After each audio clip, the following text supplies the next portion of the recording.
Now at 6 and streaming on crossroadstoday.com, Victoria officials warn of an extreme cold weather event this weekend, winter preparations underway, and what you need to know. A local electric cooperative warns about ice damage to power infrastructure, how they're preparing for the cold weather. And Victoria says goodbye to a beloved community leader with a special honor, the proclamation recognizing 7 years of service. Well, extreme cold watches are in effect, or actually issued here for this weekend, and we do have a winter storm watch up Wharton County. We'll talk about what that means coming up. And Victoria West boys soccer prepares for district play this Friday. We'll hear from the West boys team later on in sports. You're watching 25 News Now at 6.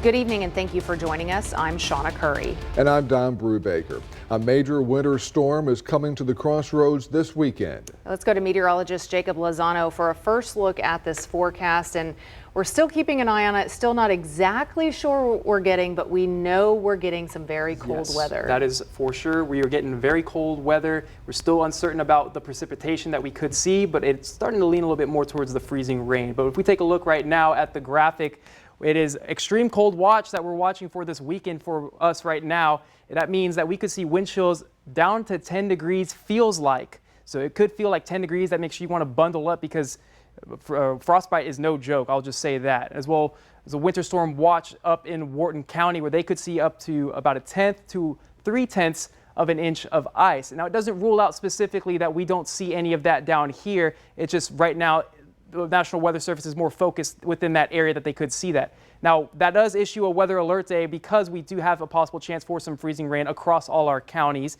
as well as sub-freezing temperatures and those feels like temperatures, like I mentioned, getting right down to 10 degrees Fahrenheit. And that's what will take us to our weekend guide here. Remember this, it's going to be a hard freeze, so plan for it. Remember those 4 Ps. Remember the people, your pets, your pipes, and your plants. Make sure you wrap those pipes. As well, reminding you that the wind chill will be right around 10 degrees Fahrenheit, so make sure you wear those layers to avoid frostbite, as well as a slight chance for that precipitation that we were talking about. We're still going to continue to watch for that, and whether regardless we get the precipitation or not, we've got to be cautious on those overpasses because it is going to be freezing. We'll talk about the models as well as what we are forecasting coming up. If you see news happening, let us know by calling the newsroom at 361-576-0026 or sending us an email to staff@crossroadstoday.com. And with the freezing weather on the way, that means it's time to start thinking ahead. From slick roads to cold conditions, emergency managers are already getting ready. 25 News Now reporter Ray Mosley joined us now. Ray, what did you find out? Well, Shawna and Don, Victoria's emergency management team is shifting into preparation mode. Part of that preparation includes reminding residents to have extra blankets and jackets on hand and to keep an eye out for road conditions where ice can show up. Truly is going to be a severe weather event with extremely cold temperatures starting out Saturday all the way through Sunday, with some winter precipitation occurring Saturday night into Sunday morning. The Victoria Office of Emergency Management is closely watching the forecast and in regular communication with the National Weather Service in case any alerts need to go out to the community. Emergency Coordinator Rick McBriar warns residents to bring in their pets, wrap and cover their pipes and plants, and to check on people who may not have heat. McBriar advises people who stay in apartments to follow their apartment's guidelines by letting their faucets drip and setting the thermostats to at least 65 degrees. If you have to leave your home, pay attention to the roads. If you don't have to be out and moving about during, especially if we get winter precipitation on us, don't. TxDOT is getting equipment ready to brine the roads Thursday and Friday. On Thursday, TxDOT officials will brine US 87 and 77 North, and Friday, US 59 North. The Streets and Drainage Division with the City of Victoria will have personnel on standby to use a de-icing material to remove snow and ice from the streets. Officials say preparing ahead of time is critical and can help keep everyone safe during this weather. The City of Victoria says a few simple steps now can save you a bigger headache later by opening your cabinets, shutting off sprinkler lines, and covering outdoor faucets before temperatures drop. Shawna, Don, back to you. Jackson Electric Cooperative officials say they do not expect this winter weather to knock out power, but their crews are staying on alert. In a social media post, the company warns even a 1/4 inch of ice can start damaging power lines. Ice buildup adds weight, and falling tree branches can make lines more likely to come down. A company spokesperson tells us how Jackson Electric is getting ready ahead of the incoming cold. We always have crews on standby 24/7 to report to any outages.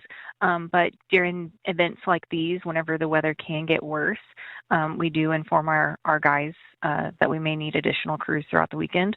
We've been keeping up with ERCOT as well, and they're saying that they have good conservation and usage and different things like that.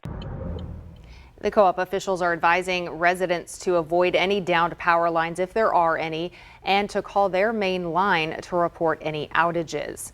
The Salvation Army of Victoria is also making plans to be a warming shelter, possibly as early as Friday night. Adult men will be allowed into the shelter 24/7 at 1302 North Lewis Street.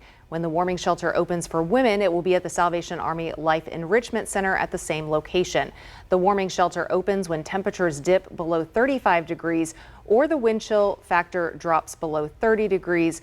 Also learning that there's a couple other warming shelters that will be opening probably Friday, so we'll be sure to keep you updated on those. All right. And ERCOT this afternoon issued a weather watch from this Saturday through next Tuesday, January 27th. The watch is due to forecasted below freezing temperatures with the possibility, they say, of frozen precipitation, higher electrical demand, and the potential for lower reserves. ERCOT says grid conditions are expected to be normal during an ERCOT weather watch. ERCOT says it is monitoring weather conditions closely and will use all available tools to manage the grid. ERCOT says there is no current expectation of an energy emergency. Here are some of the top headlines this week in the Port Lavaca wave. Following the resignation of Councilmember Tanya Cunningham, Seadrift City Council voted on several items, including approving an audit and beginning city improvements. Plus, the Calhoun County Commissioners Court spoke positively on the Calhoun County EMS mass casualty drill. They also touched on EMS funding and approving the program of the return of the K9 program. To read these stories and more, go to portlavacawave.com. The Salvation Army is losing its leader. Victoria Mayor Dwayne Crocker presented to Captain Kenny Jones a proclamation stating today was Captain Kenny Jones Day in Victoria. Captain Kenny's last day at the Salvation Army of Victoria will be February 1st. He has served as commanding officer in Victoria for 7 years. He is being transferred to be the commanding officer of the Salvation Army in Beaumont, Port Arthur. I know we did a lot of great things together here, and so we can look at that as a success. But, you know, to be proud, I'm humbled, you know, to have been a part of this community, great community. Retired Majors Russell and Debbie Chakowski will be coming here from Beaumont to be interim commanding officers of the Salvation Army until June. Expect a slower drive on John Stockbauer Drive just for the next few days. Crews are repaving the road between Airline Road and Ben Jordan Street through this Friday, weather permitting. Traffic will stay open in both directions, but drivers should be ready for lane shifts and use extra caution in the work zone. The work is part of the city's 2025 Mill and Overlay project aimed at smoother, safer roads ahead. Stay with us. Coming up on 25 News Now at 6, data reveals a major shift in the Texas housing market. We'll take a look at how it's impacting homeowners. Also ahead, astronauts break their silence about the first ever medical evacuation from space.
Lawmakers on Capitol Hill are advancing contempt of Congress proceedings against Bill and Hillary Clinton.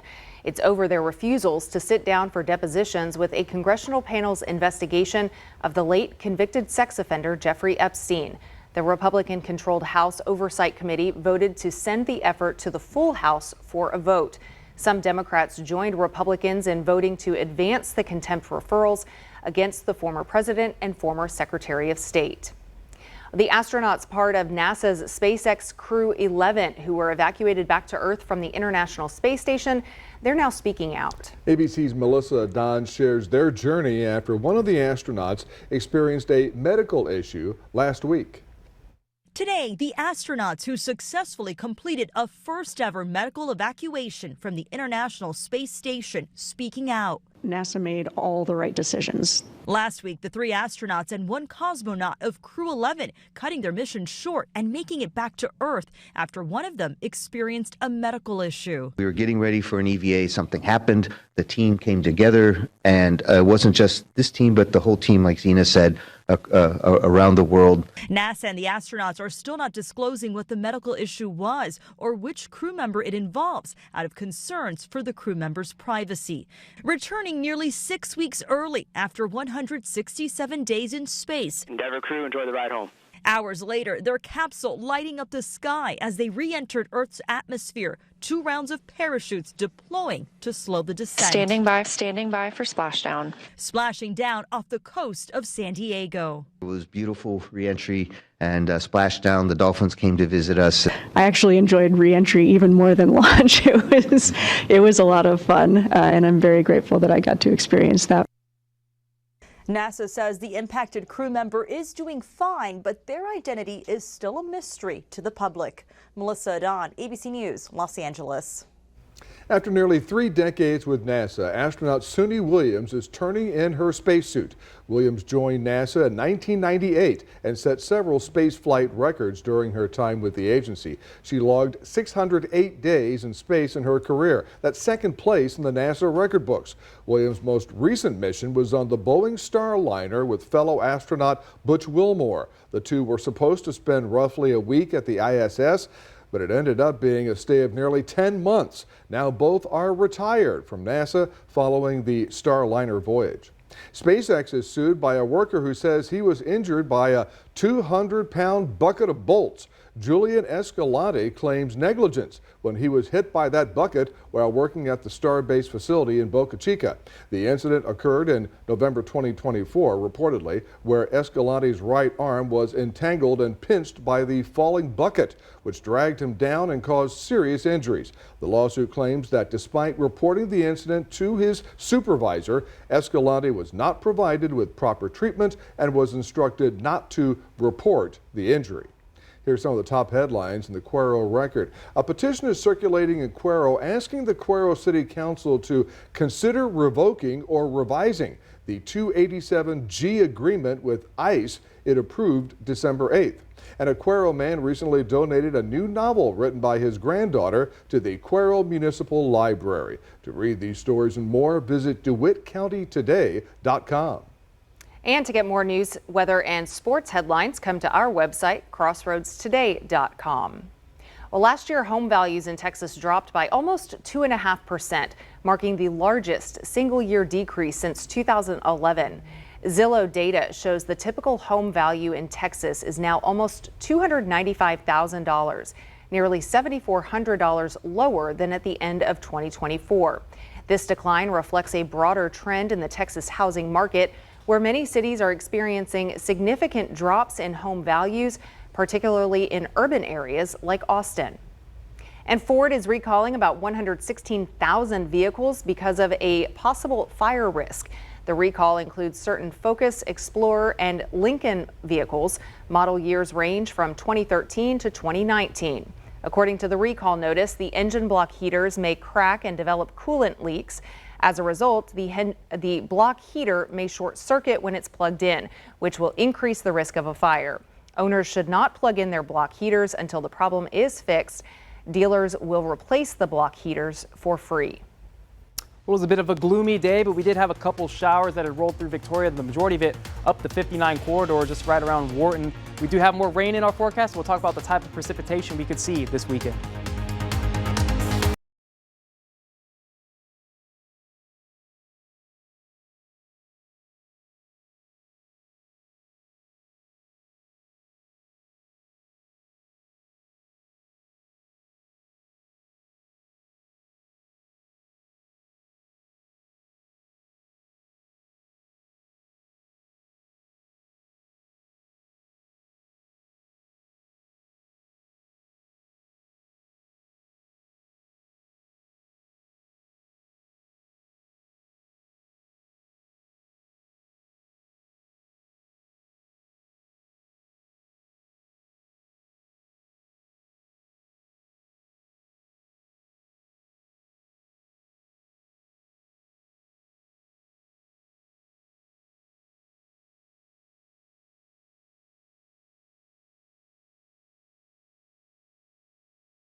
Let's go ahead and take a look out in the Pacific right now. We have the hurricane hunters actually out here checking out the low pressure system that's going to be bringing in all the moisture. They're just finishing up their trip for the day. They should be landing here relatively later in the evening here in California before they do another trip here for tomorrow and likely again there for Saturday. But this is the mid-level low that we're watching. That's what the hurricane hunters are doing. They're trying to figure out the direction, more precise, as well as the intensity that this thing could have as it continues to take this track towards Texas, and that's going to really open up the opportunity for some moisture to build up across our region and really help the high resolution models here. And speaking of one of the high resolution models, this is our graph model. This is our in-house model. This is typically the first one that comes out here for us within the weather center here. So cold front is looking like it's going to show up around the crossroads by 9 a.m. Saturday. And for us in Victoria, it's looking right around lunchtime that we'll start to see the frontal system boundary actually make it here in Victoria. As you can see, some strong gusty winds are behind it, and it's going to be very frigid behind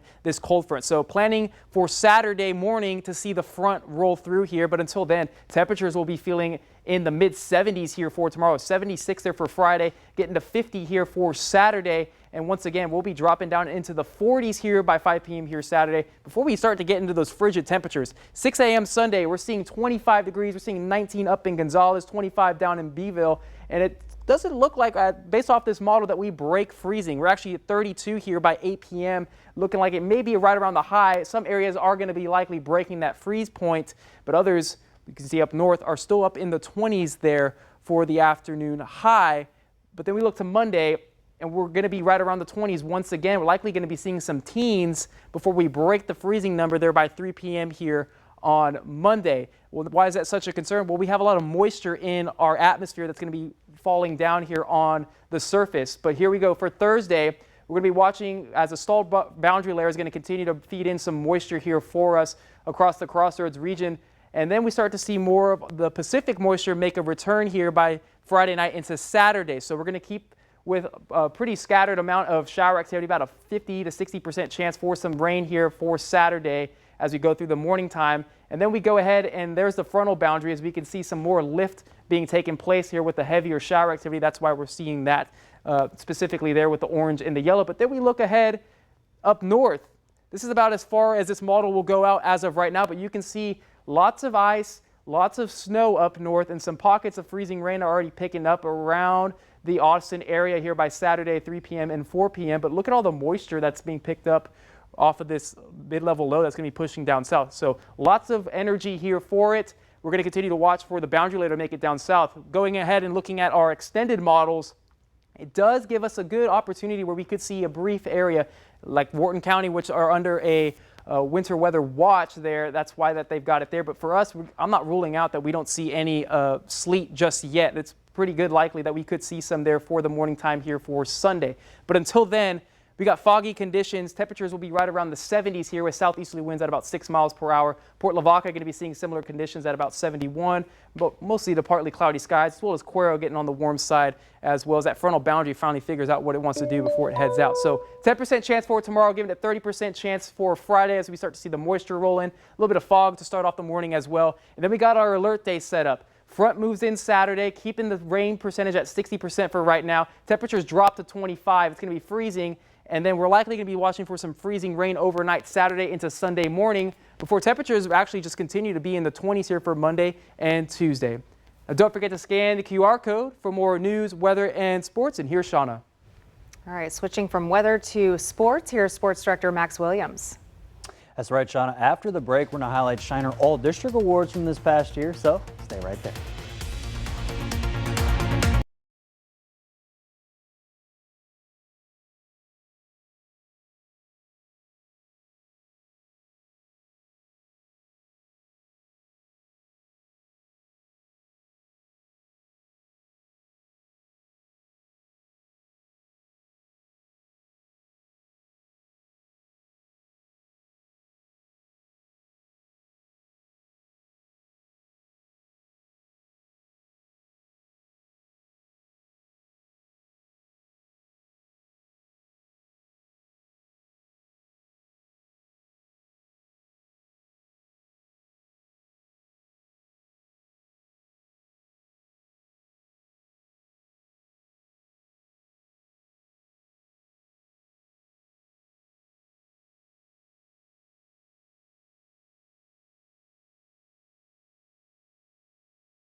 Tonight we start our sports block with Victoria West boys soccer as again they begin district play Friday night, depending on if weather's going to still be okay. It'll be out there in the Houston area at 7:30 p.m. The Warriors currently 6-0-2 right now. They did not lose a game heading into it, and they played in the Gulf Coast Class a couple weeks back between multiple 6A and 5A teams. They did very well, and they're doing all this under a new head coach in Carson Cabela. And so before the Warriors begin district play here on Friday night, potentially, I had a chance to speak with their head coach in Cabela and some of the team captains, and Ethan Van Dusen and Byron Miores, about how they feel about how this team is going so far and what they're going to do under this new head coach. The thing this year is unity, not arguing, fighting on the field, working together as a team. We do everything as a team together, and that's really where our main focus has been so far to start the season, and it's just going to keep going from there. That consistency of working hard and being determined to be one of the best. And, that's a good thing. We all have the goal of being district champs. I think that's what every team in the district wants, but the thing comes down to who works harder. Capelli also told me he used to referee soccer for 9 years, and he had a chance to be with this team and knows how all these players play. So try to already build that bond early, and they're hoping that can kind of start off well going into district Friday night. And over to Texas and Victoria baseball, where last week I previewed the Jaguars baseball team ahead of this season. Well, just like the softball team, the Red River Athletic Conference announced their preseason poll for baseball, and they're ranked second place, just behind the national champions who went undefeated last year and #1 ranked LSU Shreveport. And again, the Jaguars, they went though 38-17 overall and set the program's single season wins record last season, and they reached the NAIA tournament for the second time in the last 3 years, so hoping to build on that going into actually tomorrow's games. Remember, they're going to start at noon. They're in Sycamore Park in Fort Worth out there tomorrow at noon. Over to Shiner Football All-District Awards, where again, they had a great season. Lost to Munster Hornets though in the 2A Division II state championship game, but shout out though for the offensive MVP going to running back Quincy Jones, the defensive MVP going out to Brady Pop, and then also first team offense going to their quarterback Jarvis Williams, running back Clayton Frick, and then tight ends Charlie Clifford and Layton Christensen, and then some linemen Jacob Narada, Kason Demet, and Gavin Lopez, and also wide receiver Bo Bame and Jinx Simper also got first team offense. If you want to see the full first team defense and second team honors, just head to crossroadstoday.com/sports. And finally tonight we're going to have the Battle of Victoria in the wrestling mat. We haven't covered wrestling like that this year between Victoria East and West. It's going to start at 7 p.m. at the District Events Center, and again, whoever wins this will be taking home a belt for their respective schools. So we're going to have some highlights, especially some interviews later on tonight for 25 News Now Sports at 10 p.m. That's going to do it here in sports. Don, Shawna, back to you. Battle of the belt instead of battle of the boot. Yes, and I'm going to be wondering, well, I'll be wondering, I guess, how the Victoria ISD sports schedule will be changing in the next couple of days because of this storm. Thank you, Max, and we're back in a moment. Word lovers, get ready to battle. The New York Times debuts a new game where you build words against opponents in real time.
Finally tonight, party puzzle people, prepare to pit your skills against your fellow wordsmiths. There's a new game from the New York Times today, and this one is for 2 players.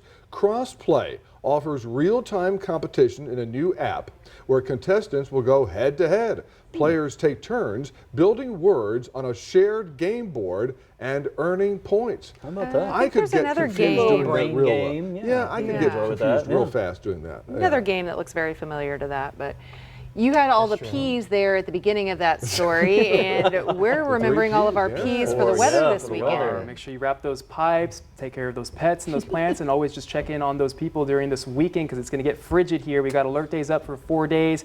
So the front moves in here right around Saturday morning to noontime, and then we're watching Saturday night into Sunday. We could see that chance of some freezing precipitation, but if you notice, it gets to 36 there for Sunday. We're going to watch to see if we actually break the freezing level because we're going to be in the 20s for the nighttime. All right. When are we actually getting to the colder temperatures on Saturday? We'll be right around 8 o'clock. We'll start to drop down into the 40s, and then we'll just keep on going down into the 20s. All right. Thank you, Jacob, and thanks for joining us. We'll see you back here tonight for 25 News Now at 10.